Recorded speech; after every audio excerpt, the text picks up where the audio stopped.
Hello, class. Hello, hello. This is Marianne Ceja from Santa Ana College from the class Chicano Studies 150 on October 15th, 2023. And today I will be making a presentation, or I will just be speaking on identity through Chicanismo. And there is lots that goes through identity through Chicanismo, not just because there's a lot of history or info behind it, but also because of the fact being that it's just such a complex topic and there's lots that goes through it. There's many ins and outs through it.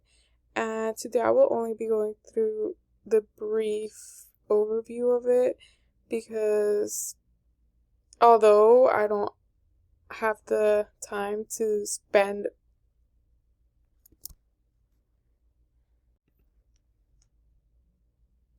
although I would like to spend all the time I could into fully explaining the topic, I do have the time limit that I am set with.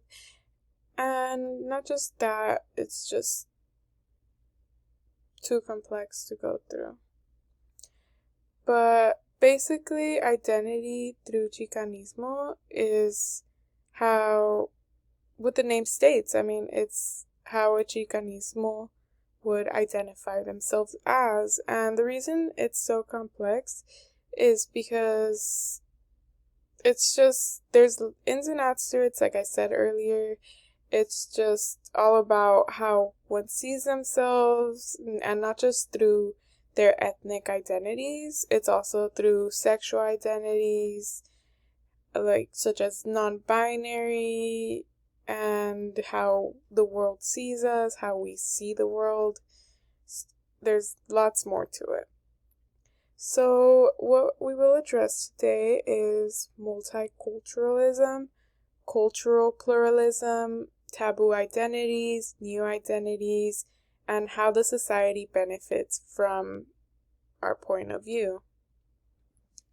And just to go over it, what we do need to go over is multiculturalism and cultural pluralism.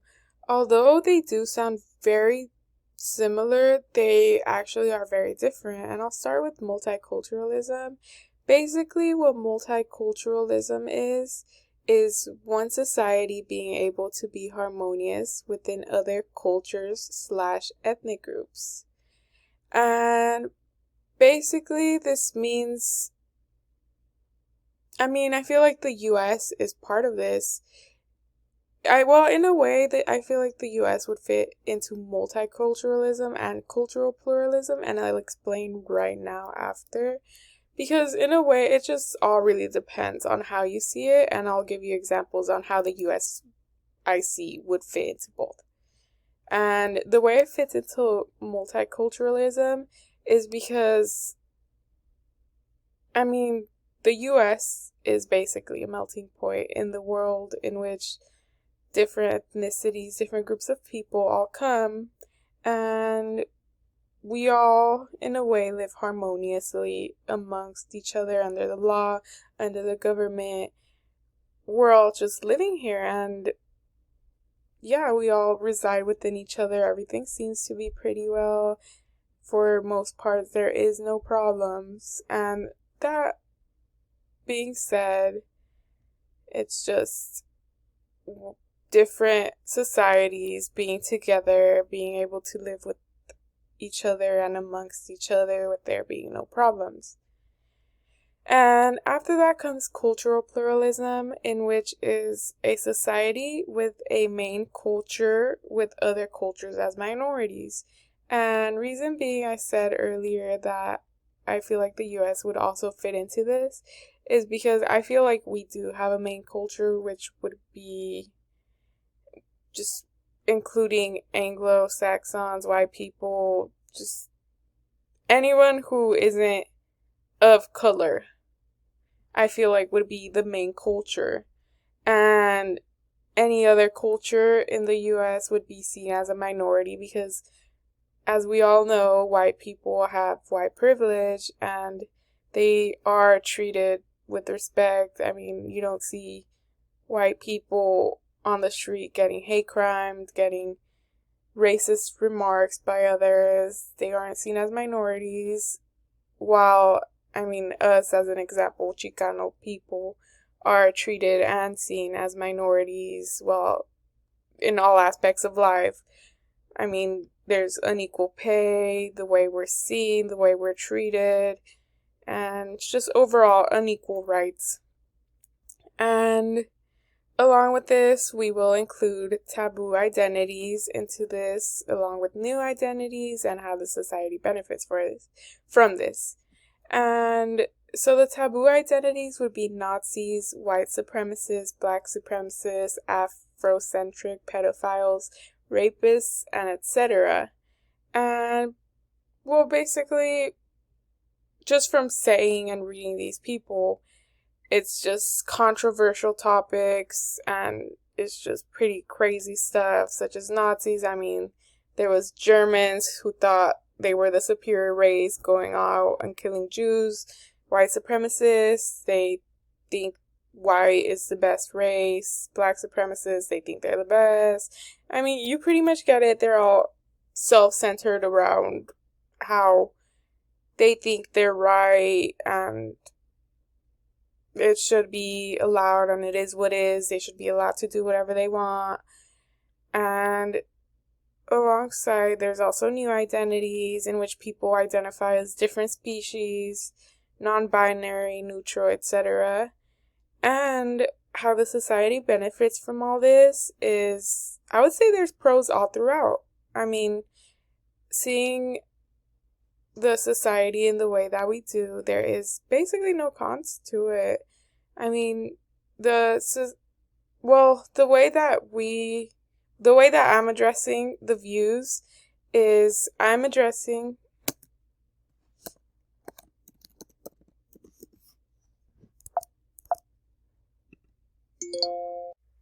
continuing with what I was saying, through the identity of multiculturalism being the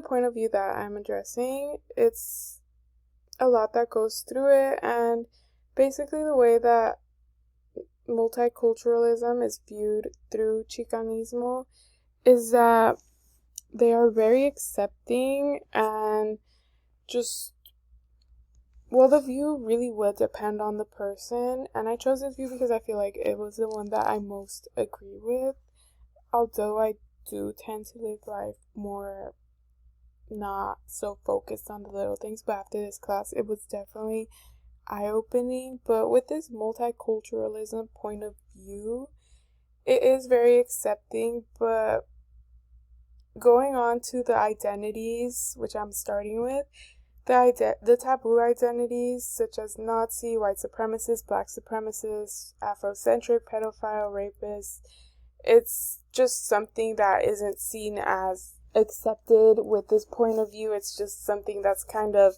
holding us back, and although we do fight for it, it is what has a big problem into our country, because a lot of these people are the ones that tend to come for our people, and it all just kind of needs to get rid of. For example, I will be going over the Nazis right over here. So with the Nazis, I did find this documentary from Frontline, and it was about the new American Nazis, and basically what this video focused on is how the country has a group of people who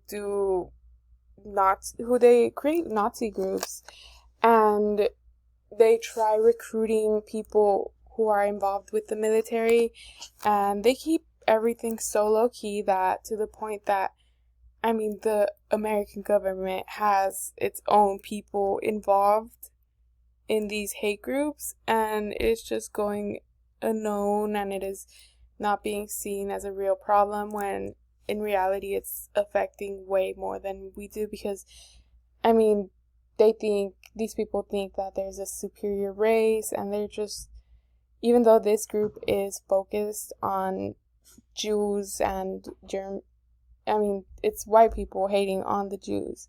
And it's just really it's about the fact that it comes affecting towards our people of color and towards our ethnic people just because they aren't white. What this video did show me is that it affects people in a broader sense of identity, because even though we see this, we tend to not really do anything about it. We see this and we think, wow, it sucks, but in reality, it's affecting us more than we think, and we need to do more about it. Adding on to what I was saying earlier, it's just these groups of people who come towards our people of color, and it's just the way that everything is allowed to go in this country, and we need to fight for our rights. And adding on to this, the views that we have is that our morals for our people is that, we kind of just are here to be happy living with the life that we're giving, and we just need to be doing more to be able to live harmoniously in this society, because our people see everyone and they're not here to hate, they're just here to live. So some of the morals, values, and norms that our people would have through this view is, I wouldn't have anything specifically, but the bigger sense of everything is just living harmoniously, being able to live amongst each other's with other groups of people, because at the end of everything, all of our people are really just here to work and be treated as equal, which is exactly what we're not all getting, because it's just how it ties into these new the American Nazis. These American Nazis are coming towards our people. Even though they are Jewish people, we see them as an equal, and we don't treat them any differently like the American Nazis do. We're just here to live amongst them.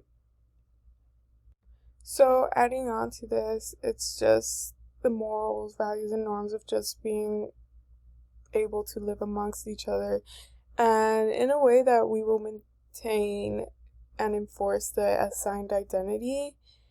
We will keep this by just not being racist towards others, being able to be okay with the cultures and norms of other people, because a majority of our people are either Catholic or Christian. And just going back to even the new American Nazis, a lot of the times it's on religion or the way they look, and our people totally would not go towards this, because we need to be accepting of the way that other people are different and their cultures and the way of life they live, because they have different religions, and we just overall need to be accepting of everyone in different ways and just be able to live with that.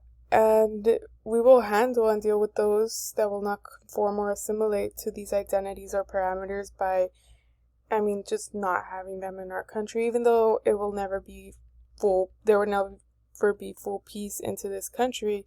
We need to start assimilating our lives to be more accepting and just allowing for everything to happen, because this country is the melting point of the world. So we kind of just need to accept everyone and be okay with everything, and one way or another we all need to learn that we're all different, and other cultures before coming to our country do need to understand that it is very different, and we need to be able to be open to everything, and this country will have everything, from people who are atheists, not religious at all, who worship